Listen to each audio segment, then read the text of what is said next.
पिछले 5 साल में जो बातें हम लोगों ने कही, कहीं ना कहीं वो धरातल पर उतरी। कम ज्यादा पे जरूर हम लोग बहस कर सकते हैं, पर कोई ये बोले कि पिछले 5 सालों में कोई विकास का कार्य नहीं हुआ तो इस बात को कतई कोई मानने के लिए तैयार नहीं होगा। अराजकता बनाने वाले जितने मुद्दे थे वो सरकार के द्वारा उसको समाधान उसका कर दिया गया। अब इनके पास वो मुद्दा नहीं है, तो मुद्दा क्या उठाया गया? सीए का मुद्दा उठाया गया। यहाँ पर बैठा हर एक जानकार शख्स इस बात को अच्छी तरीके से जानता है कि सीए का भारत में रहने वाले नागरिकों से कुछ लेना देना नहीं है, उसके बावजूद भी इस पर भ्रम फैलाया जाता है। निरंतर हम लोग कह कर थक गए, और जो इनको पता भी है, ये खुद जानते हैं कि भैया ये नागरिकता देने वाला कानून है, नागरिकता लेने वाला कानून नहीं है। 1955 में नागरिकता का ये कानून बना, सिटीजनशिप का ये एक्ट बना। उसके बाद सही है कि 2003 में इसमें संशोधन हुआ, एनपीआर को इसमें जोड़ा गया, पर हकीकत ये भी है कि 2010 में मनमोहन जी की सरकार में उस वक्त के वहां के वित्त मंत्री चिदंबरम जी के समय में उस वक्त इसमें संशोधन कर इसमें एनआरसी को जोड़ा गया। एनआरसी का प्रावधान उस वक्त लाया गया और उसको मैंडेटरी किया गया, तो उस वक्त तो किसी ने आवाज नहीं उठाई, उस वक्त किसी की चिंताएं नहीं जागी। पर अब क्योंकि वापस से तमाम विवादित मुद्दे खत्म हो गए हैं, तो किसी तरीके से विभाजनकारी राजनीति हम लोगों को करनी है, हिंदू मुसलमान में समाज को बांटना है, तो भैया सीए का विरोध करें। क्यों? क्योंकि इसमें मुसलमान नाम नहीं जोड़ा गया। ये 3 ऐसे देशों के माइनॉरिटीज को कानून को नागरिकता देने का ये कानून है, वहां के अल्पसंख्यक समुदाय के लोगों को नागरिकता देने का कानून है, पर उसके बावजूद भारत में रहने वाले अल्पसंख्यक समाज के लोगों को जिस तरीके से इसमें भ्रमित किया जा रहा है, उनको भड़काया जा रहा है। और मासूम है वो, हकीकत है सर, मासूम है वो। उनको अफसोस बात जैसे जाके जो बोल रहे हैं वो उस बहकावे में आ रहे हैं। निरंतर हम लोग हर मंच, और ये कहीं ना कहीं विपक्ष की भी जिम्मेदारी बनती है कि आप देश को आप इस तरीके से जला नहीं सकते हैं।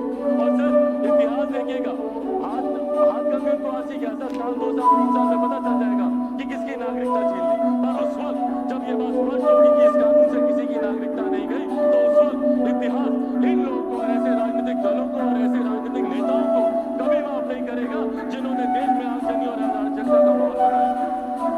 सर एनपीआर की बात है, एनपीआर में हम लोगों की भी चिंता है। हम लोग कहते हैं गृह मंत्री जी से हम लोगों ने बात की, उसमें एक तरह से प्रावधान है जिसको लेकर हम लोगों की भी चिंता है। हम लोगों ने बात की, उन्होंने पूरी तरीके से उसको स्पष्ट किया। उन्होंने तो यहाँ तक भी बोला कि उसके बाद भी अगर किसी को इस बात की शंका होती है कि भैया कोई डाउटफुल लिस्ट बन रही है, तो हम लोग फॉर्म के नीचे लिखने को भी तैयार है कि कोई ऐसा कॉलम जो कि नहीं भरा गया या उसमें जानकारी नहीं दी गई है, तो इसकी वजह से आपको किसी डाउटफुल लिस्ट में नहीं डाला जाएगा। मैं तो विपक्ष के साथियों से आग्रह करूंगा, बना लीजिए अपना प्रतिनिधिमंडल, चलिए होम मिनिस्टर के पास जाइए, वहां पे जाकर उनसे बातचीत कीजिए, जितने अपने प्रश्न का हल लीजिए। सड़क पर आप राजनीति कर रहे हैं, संसद आप चलने नहीं देते, यहाँ पे आप हंगामा करते, चलिए ना होम मिनिस्टर के पास, मैं लेके चलूंगा, मैं जिम्मेदारी लेता हूँ। चलिए होम मिनिस्टर के पास चल के हम लोग बात करते हैं, जितने आपके प्रश्न हैं उनका जवाब आप उनसे ले लीजिए। उसके बाद भी अगर आपको लगता है कि कहीं कुछ गलत हो रहा है तो कीजिए हंगामा। एनआरसी का देखिए आपने बिना मतलब के आपने हुआ मना बचाया हुआ है। हमारे प्रधानमंत्री बोल चुके भैया, हेड ऑफ द गवर्नमेंट है हमारे प्रधानमंत्री, मेरा विश्वास है हमारे प्रधानमंत्री पर। जब एनआरसी अगर आएगा, अगर आपको कोई दिक्कत है तो उस वक्त आप कीजिएगा ना जो विरोध, बट इन एंटीसिपेशन कि एनआरसी आएगा तो ऐसा हो जाएगा, नागरिकता छीन ली जाएगी, इन एंटीसिपेशन आज आप देश को जलाने में लगे हुए। क्यों? I am not yielding, I am not yielding, you have spoken enough, let me speak, I am not yielding to anyone. NRC जब आएगा तो उस वक्त आप इन बातों को आप उठाइएगा, पर इन एंटीसिपेशन अभी से आप देश को जलाने का काम कर रहे हैं, देश में अराजकता का माहौल फैलाने का काम कर रहे हैं, एक अविश्वास पैदा कर रहे हैं। और मैंने कहा आने वाला समय अपने आप दर्शाएगा सर कि कौन सही था कौन गलत था। ऐसी मांगे हैं मेरी अपनी पार्टी की तरफ से जो मैं सरकार के समक्ष मैं रखना चाहता हूं, और मैं चाहूंगा कि सरकार उस पर भी उतनी ही गंभीरता से अपना ध्यान दे, जिसमें सबसे प्रमुखता से इंडियन जुडिशियल सर्विसेज है सर।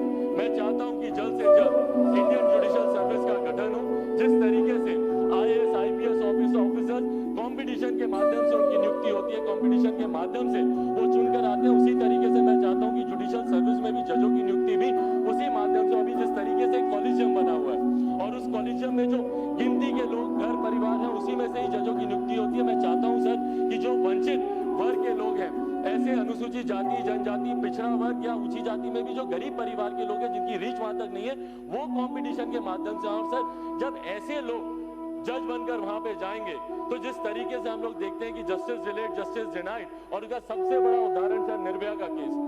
7 साल से सर वो लंबे चल रहा है। मेरी तो समझ के बराबर मैं सरकार से आग्रह करूंगा कि जिन कानूनों में भी हम लोग को बदलाव करने की जरूरत है वो हम लोग को बदलाव करना चाहिए। अभी तक मैं और यहाँ पे जब मैं इस विषय को उठा रहा हूं तो मैं जितनी भी हमारी महिला सांसद है उनका संरक्षण भी चाहूंगा, आपका भी चाहूंगा सुप्रिया मैम, सबका संरक्षण चाहूंगा, समर्थन भी चाहूंगा।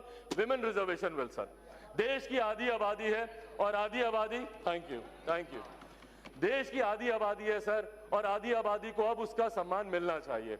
आज इतनी भारी संख्या में महिला सांसद यहाँ पर मौजूद हैं, ये दो चीजों को दर्शाता है। एक, उनका सामर्थ्य कि उनमें अकेले इतनी क्षमता है कि वो इतनी बड़ी ताकत में, इतनी बड़ी तादाद में जीत कर आई, और दूसरा देश का विश्वास उनके ऊपर जब वो महिला सांसदों को चुनकर हमारी भारत की संसद में भेजते हैं। पर मेरा विश्वास हमारे प्रधानमंत्री जी पर है कि इन्हीं के अंदर एक ऐसी इच्छा शक्ति है जो इस विधेयक को लाने के लिए चाहिए, जो कि लंबे समय से लंबित पड़ा है। उस विधेयक को संसद के सामने रखें, उस पर हम लोग गहन चर्चा करेंगे। कई बार होता है कि भैया एग्जिस्टिंग स्ट्रक्चर में कैसे उसको इनकॉर्पोरेट किया जाए, नहीं हो सकता तो 1/3 सीट बढ़ा दीजिए, उसमें भी आप और कर दीजिए अनुसूचित जाति जनजाति पिछड़ा वर्ग से आने वाली महिलाओं का भी रिप्रेजेंटेशन उसमें आप करवा दीजिए। बट जो भी चर्चा हो, पर मैं चाहता हूं कि विधेयक आए संसद में और उस पर हम लोग चर्चा करें। और आखिरी विषय सर, मैं युवा हूं और युवा वर्ग का प्रतिनिधित्व करता हूं। अगर मैं युवाओं की बात नहीं करूं तो मैं कहीं ना कहीं अपने युवा साथियों के साथ अन्याय करूंगा, जो टकटकी लगाए दिन रात देखते रहते हैं कि भारत की संसद में उनकी आवाज कोई उठा रहा है कि नहीं।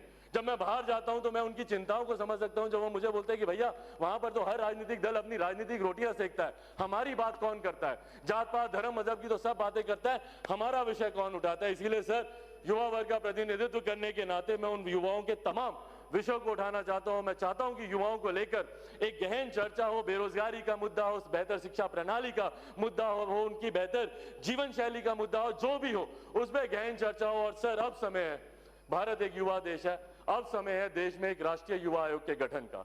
एक नेशनल यूथ कमीशन बनना चाहिए सर, जिस तरीके से महिला कमीशन है, अनुसूचित जाति जनजाति है, अल्पसंख्यक आयोग है, तमाम तरीके के आयोग हैं, उसी की तर्ज पर एक नेशनल यूथ कमीशन बने सर, जो युवाओं से जुड़े हुए हर विषय को देखे, ताकि युवा एक नोडल एजेंसी हो, ताकि युवा वहां पर अपनी समस्या के साथ जाएं और समाधान लेकर आए।